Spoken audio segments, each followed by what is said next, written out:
Welcome to Piece by Piece, a business podcast by Lumbermen. In this episode, a discussion about the building materials industry now and looking ahead to 2025. Here's Ryan Terpstra and Shawn Montague.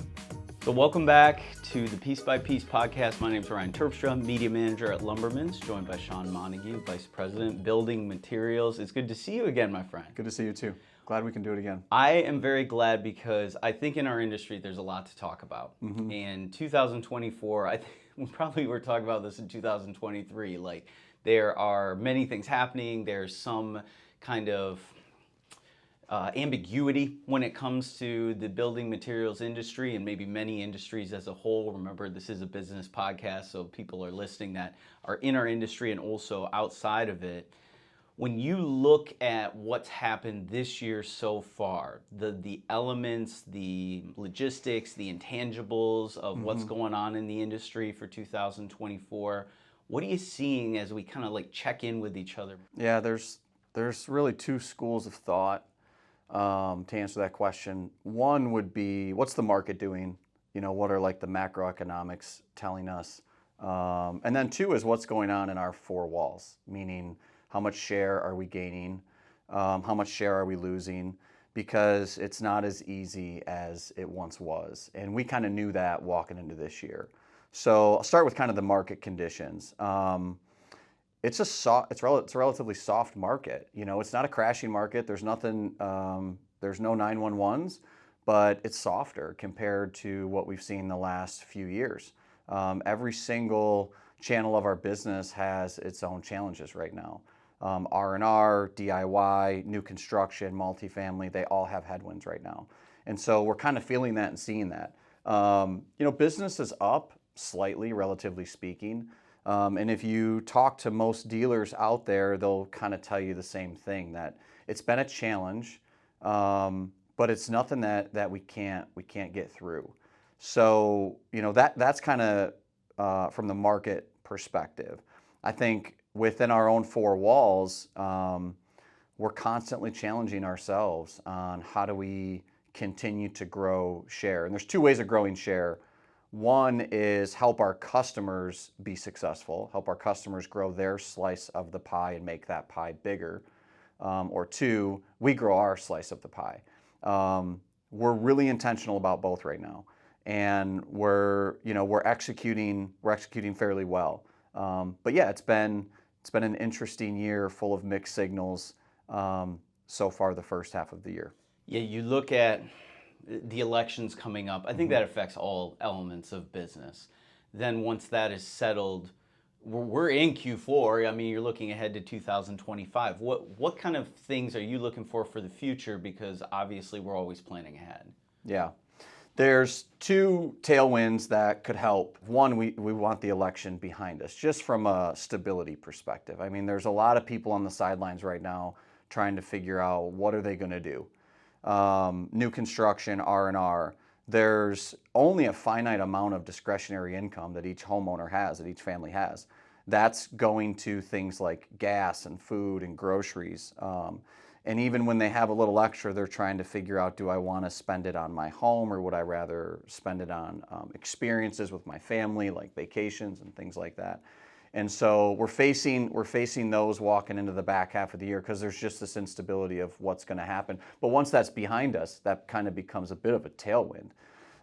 Secondly, you know, the Feds talked about rate cuts heading into this year. It never really happened. And so that's kind of why the market, not the only reason why, but some of the reasons why the market has remained relatively soft. You know, we've heard rumors of rate cuts, you know, later this year. We'll see if that happens. Even if that happens, the build cycle is so long right now that we won't even see that until 2025. So even if, you know, rate cuts come in a month or two, you won't even really, our industry won't really feel that on the new construction side until we walk into 2025. So that could be a tailwind walking into next year. So we have an idea of what we want to do looking forward. but the here and now, right? People are waking up, they're going to work today, they're going to sleep thinking about what's next. Immediate future, immediate plans, whether it is from kind of our level, from where we see the industry, to a higher level for people within the industry, maybe outside the industry. What are you thinking about the here and now? It's hard again. It's hard again right now. We like those conditions personally. Like Lumbermen's likes those conditions. I love a good challenge. We love a good challenge. I talk to a lot of dealers, and the consensus is that if you are just an order taker, you are going to struggle the rest of this year. Business, the pro dealer, the pro channel, from everything I'm hearing, is busy. It's booked out till the end of the year, but there's only so much you can fit in to daylight. And so everyone is kind of fighting for that job or that purchase order or that relationship. Two things happen when that goes on. One, margins get compressed, and that's real. Everyone I talk to, margins are compressed. In our four walls, they are slightly, and it's just because the competitive landscape is a little bit bigger right now. There's less. The pie is smaller than it was 2, 3, 4 years ago. Just when you're post-COVID, it wasn't easy, but it was simple to kind of get business, and we're out of that phase now, and it's hard again. And so, aside from margins getting compressed slightly, the next thing that happens is you really figure out what you're made of. And I like our chances in that environment personally. However, this conversation only isn't about Lumbermen's, it's about what's going on. And so I would encourage the listeners to kind of lean into that and figure out, do you have the right people on your team? And therein lies an even bigger discussion that we'll get into in another episode.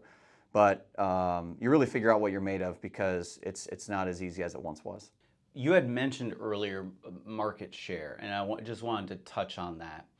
New business is always kind of a challenge to go after, but when you are trying to grow within a footprint, what are some good things to think about just from a strategy standpoint to do that? Because I think anybody who's in business can concentrate on that, and it's especially important in the dynamics that we have right now.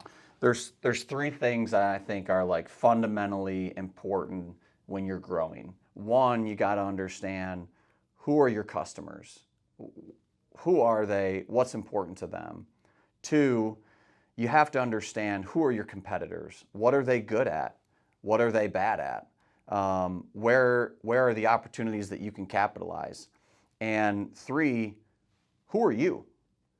Where do you fit into all that? What are your competitive advantages? What are you not great at? Where do you have to try and shore up your own gaps? So I think those are 3 fundamental things that are so important. Who are your customers? Who are your competitors? And who are you? Where do you fit into all that? When we talk to our dealers, we are big on partnership, we're big on relationships. What are the conversations looking like out there as they are pacing out for the rest of this year, looking forward to next year? What kind of advisements, partnerships, ideas can we come alongside them for as we work together to kind of weather this ambiguity in the market? Yeah, it goes back to, where do we fit in? We have a saying here at Lumbermen's, it's about you, not me. That's never been more true than right now in an unstable climate with a couple headwinds facing us the rest of this year. We have to lean in and get to know our customers and ask them those questions. What's important to you the back half of the year? What keeps you up at night? What we're seeing is a lot of customers are leaning into special order business, and they're leaning into relationships and partnerships with distribution more than they ever have before. We like that. We want that. And so we're coming alongside them in a number of different ways. But I would say, like, our sales team is tasked with figuring out where you fit into their business, bringing them value. Oftentimes I will let our sales team know that if you don't have a reason to stop by and you're just checking in, I think you need to rethink that plan. I think you need to rethink, why are you going there to visit with that customer? I'm sure it happens. I'm sure it happens where we will, you visit a customer and it's a check-in here or there, but our goal, our hope is that we're constantly bringing value and we're trying to help them get through the back half of the year. Let's talk about the good that's happening out there too. You're in the mix, you're out in the field, your sales staff is out in the field. What are dealers doing well right now? What are distributors maybe doing well right now? What are some positive gains that you're seeing that we can focus on and expand upon whether it's the rest of this year or moving ahead to 2025? I think that you have to put a little bit of context behind that question, which is, there's a certain part of your business that pulls at your time, no matter what you're doing. There's these particular customers that are pulling at your time. There's this side of the business that's pulling at your time. So you really only have a really small amount of discretionary time. And I think that our dealers and Lumbermen's in particular, we're making good use of that discretionary time. We're really focusing on furthering relationships because we're planting seeds for the future. And I would encourage everybody to think about a couple things. One is, what is your mission? What is your strategy? Who's going to execute that for you? And what are the distractions along the way that pull you away from your mission, that pull you away from your strategy, that pull you away from your execution?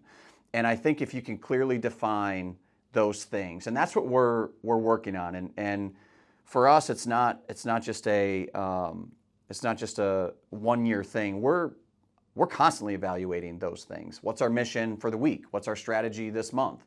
Who's going to execute it? What are the distractions that are pulling us away from all those things? And lastly, it was funny, I read a quote recently that just hit me really, really hard. What are you in pursuit of?